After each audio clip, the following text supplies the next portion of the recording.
That was so tantalisingly close to going all our way. I mean, all the fixtures, really. I record this now before Liverpool and Southampton have even kicked off. Just because I think I want to get it uploaded tonight before we... Yeah, anyway. So Newcastle beating Leicester. Wow, what a great result. I mean, what on earth has Steve Bruce been up to? I guess Steve Bruce has always said that when he gets his players back, once he gets his team, you'll start to see better results. Fine, they've clearly got some really good players back. But, 4-2 is a whooping, right? Leicester, I do wonder about the psyche of Leicester, actually, because they were in the top 4 last season. And the mitigation is that coronavirus happened, COVID kicked in, there was a big lockdown, and the Premier League had a massive hiatus, came back to playing, and just Leicester were one of the teams that couldn't quite pick up their form. So they dropped out of the top 4 and they didn't qualify. How much of that is playing in their minds? It's not like they've got a load of new players who have made them completely fresh. It's inherently the same bunch of lads there. So they are going to be a little bit worried now. Then we get to the Leeds result against Tottenham. Not totally unpredictable, it has to be said. We understand why Daniel Levy sacked Jose Mourinho. They wanted the new manager bounce. What was it?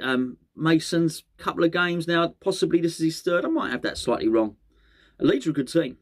They are a good team, particularly if you want to play the way that Tottenham do at the moment. Then we've showed that. We've done the double over Leeds, haven't we? So you don't play Leeds with expansive football and whatnot, because they're quite good at it themselves. So, I mean, a really good result for them. A team that's half decent, so not completely unexpected. The bitter pill, it has to be said, was Chelsea winning 2-1 after Man City had gone 1-0 up. And you could almost see that one coming, because City... It's ironic, isn't it, bearing in mind the amount of competitions they're still in but almost have nothing to play for, because the Premier League is sewn up.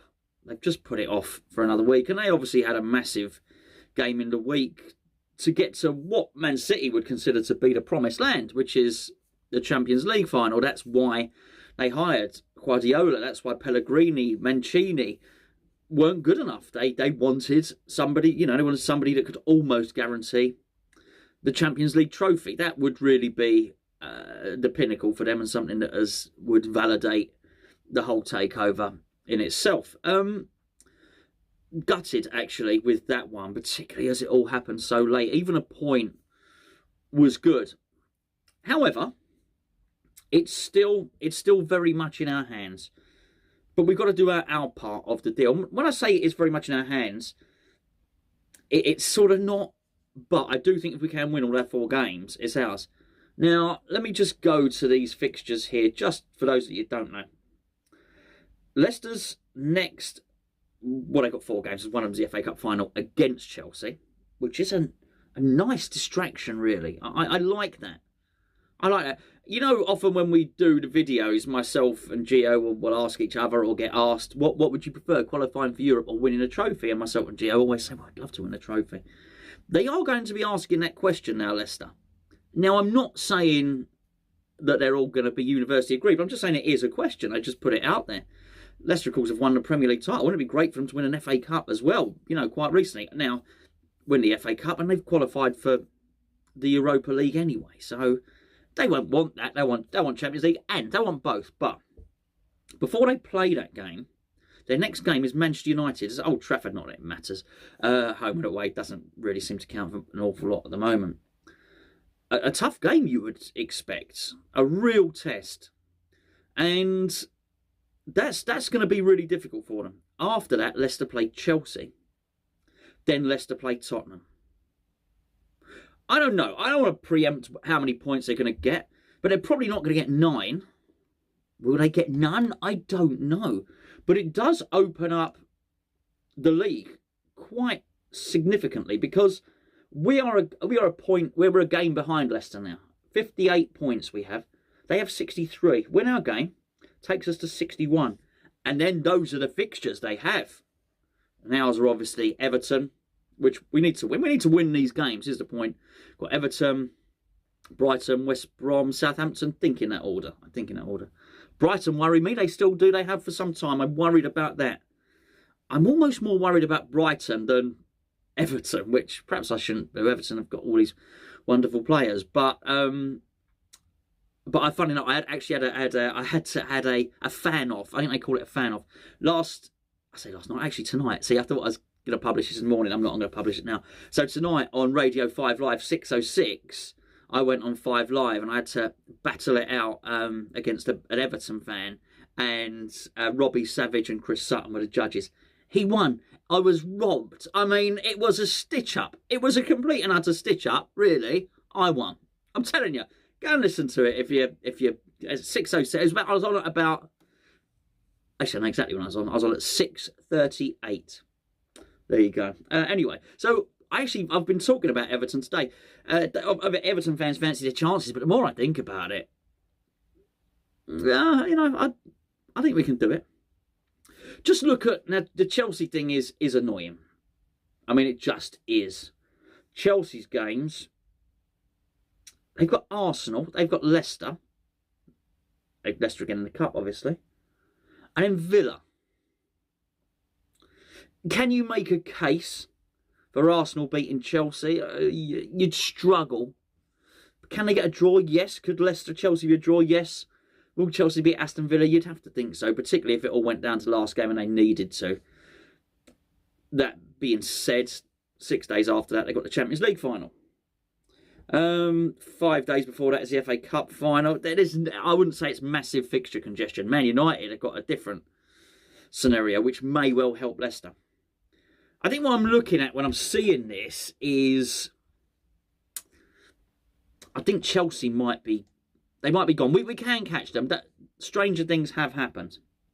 But you would think now, looking at the points, they got a game more than us, 64 points. We win our game, takes us to 61.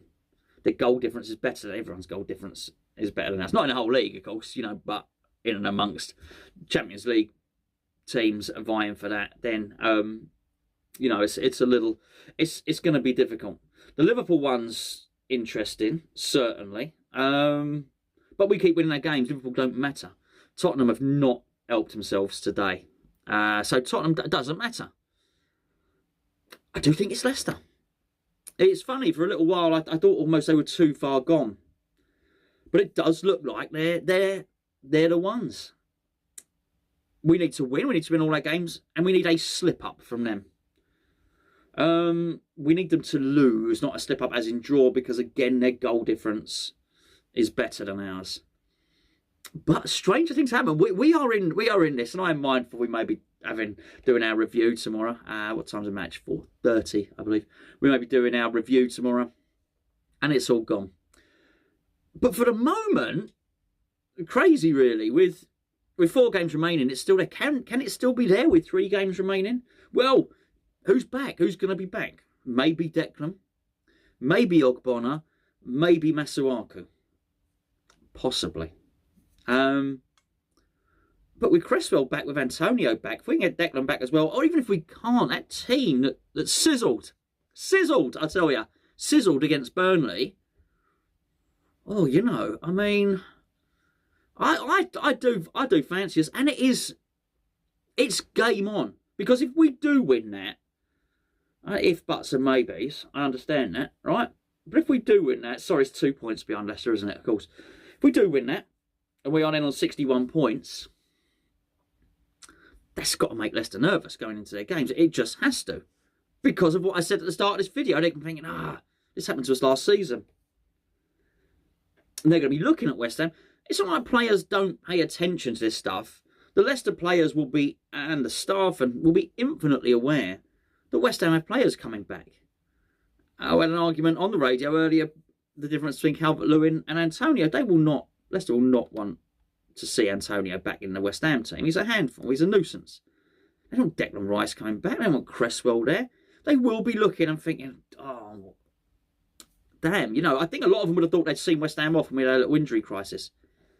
I reckon Moyes is focused, really focused. I reckon the training ground has been buzzing. I don't know if you saw the antics. I think it might have been Mark Noble's birthday or something like that, and they covered him in crap, basically. Not crap. That would be disgusting. I don't know. I don't even know what it was. I've not even seen the video, but it looked like it was covered in flour or something like flour or cocaine. No, I'm joking. Obviously not. Clearly not. Otherwise, we're all in trouble because they all failed the drugs tests, particularly Mark Noble. It looks like that would be. I don't know how much money's worth that would be, but a lot. I think a lot of money's worth. Anyway, it was probably icing sugar, self-raising flour. Who knows? I think we're on. I'm really looking forward to tomorrow. So I'm going to put this video up now. Where if you support us on Patreon, if you're a Patreon follower, subscriber, a Patreon patron, a Hammers Chat patron, then we'll see you on the breakfast show, myself and Gio tomorrow. If you're not, you can come and join us. Come and join us. Join if you want from as little as £3.60 a month. The link is in the description below. It's patreon.com/. That wasn't really. That was more lasers. Wasn't quite a lightsaber, was it? / Hammers Chat. And what else is there? We have got the build-up show, which will be an hour and 5 minutes before kick-off. And then you've got the watch-along with Charlie. And then we will be back with a review straight after the match. Patreon player ratings after that. Lots of shenanigans and naughtiness. Maybe no naughtiness. Maybe no shenanigans. Maybe we'll just be watching the football. But I tell you what, I'm really looking forward to it.